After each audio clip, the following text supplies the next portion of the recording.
Hi hello నమస్తే అందరికీ. ఈరోజు వచ్చేసి నోటికి పుల్లగా కారంగా తినాలనిపించినప్పుడల్లా ఇలా చేయండి గాయస్. టేస్ట్ మాత్రం అదిరిపోతుంది. వేడివేడి అన్నంలోకి కానీ చపాతీలోకి కానీ తింటే చాలా బాగుంటుంది. ఈ రెసిపీ ఎలా తయారు చేయాలో చూద్దాం రండి.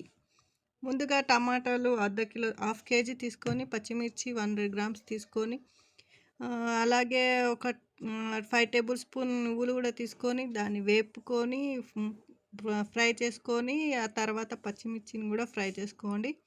తర్వాత వచ్చేసి టమాటాలోకి కొంచెం కొత్తిమీర కానీ కరివేపాకు కానీ వేసుకుంటే సూపర్గా అదిరిపోతుంది. ఇది రెసిపీ వచ్చేసి పాతకాలం రెసిపీ అండి.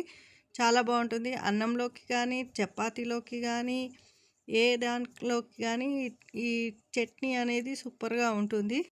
టమాటాలను కూడా ఇలా ఫ్రై చేసి దానిపైన కొత్తిమీర జల్లుకొని ఫ్రై చేసుకొని చల్లారే వరకు పక్కన పెట్టుకుందాం. తర్వాత మిక్సీ జార్లోకి వచ్చేసి నువ్వులు, పచ్చిమిర్చి, టమాటా, వెల్లుల్లిపాయ, ఉప్పు, పసుపు అన్నీ వేసి, దాంతోపాటు జీలకర్ర అన్నీ వేసి గ్రైండ్ చేసుకోవాలి.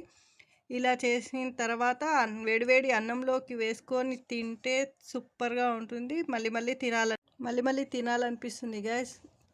ఈ రెసిపీ ఎలా తయారు చేయాలో తెలుసుకోండి. పదండి ఇంకా తిందాం. వేడివేడి అన్నంలోకి అయితే రెడీగా ఉంది. ఈ వీడియో కనుక మీకు నచ్చినట్లయితే ప్లీజ్ లైక్, షేర్, సబ్స్క్రైబ్ చేసుకోండి. మీకు ఇట్లా ఈ పచ్చడి నచ్చినట్లయితే కామెంట్లో పెట్టండి. ఇంకో వీడియోలో కలుద్దాం. అంతవరకు బాయ్ బాయ్.